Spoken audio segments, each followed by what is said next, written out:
اس نے جب پوچھا باری تعالیٰ مجھے پیدا فرمایا، اب میں لکھوں کس پر؟ لوح پر۔ لوح کا معنی تختی، تو قلم کو حکم دیا کہ لکھ۔ کہاں کیا لکھوں؟ لکھنا کیا ہے؟ لکھنا کہاں ہے؟ لکھنا لوح پر ہے، لوح تختی ہے، تو تختی بھی ابھی خالی ہے۔ میں یہ حساب کتاب والا کام ہے، قلم نے ابھی ابتدا کرنی ہے اور تختی خالی ہے۔ تختی اللہ نے فرمایا لکھ۔ اس نے کہا یہ میری بھی ابتدا ہے اور تختی پر تحریر کی بھی ابتدا ہے، میری بھی ابتدا ہے لکھنے کے عمل کی، اور جس پر میں نے لکھنا ہے وہ بھی کورا کاغذ ہے، کورا تختی ہے، لوح ہے، وہ بھی خالی ہے، تو اس کی ابتدا بھی ابھی ہو رہی ہے، میری ابتدا بھی ابھی ہو رہی ہے۔ تو پوچھا باری تعالیٰ پھر ابتدا کس سے کرنی ہے؟ کیا لکھوں؟ پہلے تیرا نام لکھوں، تیرا ذکر لکھوں، کیا لکھوں؟ اللہ نے فرمایا اکتب ما کانا، وہ لکھ جو تجھ سے پہلے ہوا۔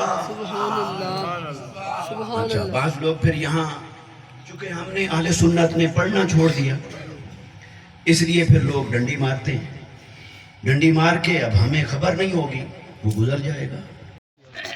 دیکھیں کوئی شخص بھی جو آقا علیہ السلام کی ذکر کی مجلس میں ایک لمحے بھر کے لیے آیا ہو،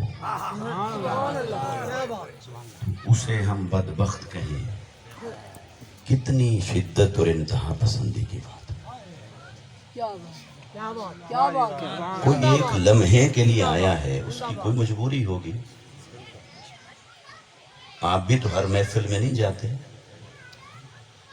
تو لہٰذا یہ سخت زبان جو آپ نے استعمال فرمائی، یہ میں آپ تمام سے اس پر معذرت کرتا ہوں، ایسے نہیں ہونا چاہیے۔ نعرہ تکبیر، نعرہ رسالت، نعرہ تحقیق، نعرہ حیدری، تاجدار ختم نبوت، تاجدار ختم نبوت، لبیک لبیک لبیک یا رسول اللہ، لبیک لبیک لبیک یا رسول اللہ۔ سبحان اللہ۔ دو چار بندے تو نہ نعرہ لاوے، نہ سارے مل کے نعرہ لاوے۔ لبیک یا رسول اللہ، لبیک لبیک لبیک یا رسول اللہ، لبیک لبیک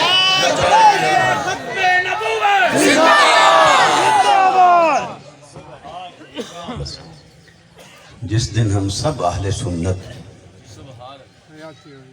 اپنی ذاتی پسند اور ناپسند کو حضور کی محبت پہ قربان کرنا سیکھ جائیں گے، سبحان اللہ، وہی دن اہل سنت کے عروج کا دن ہو۔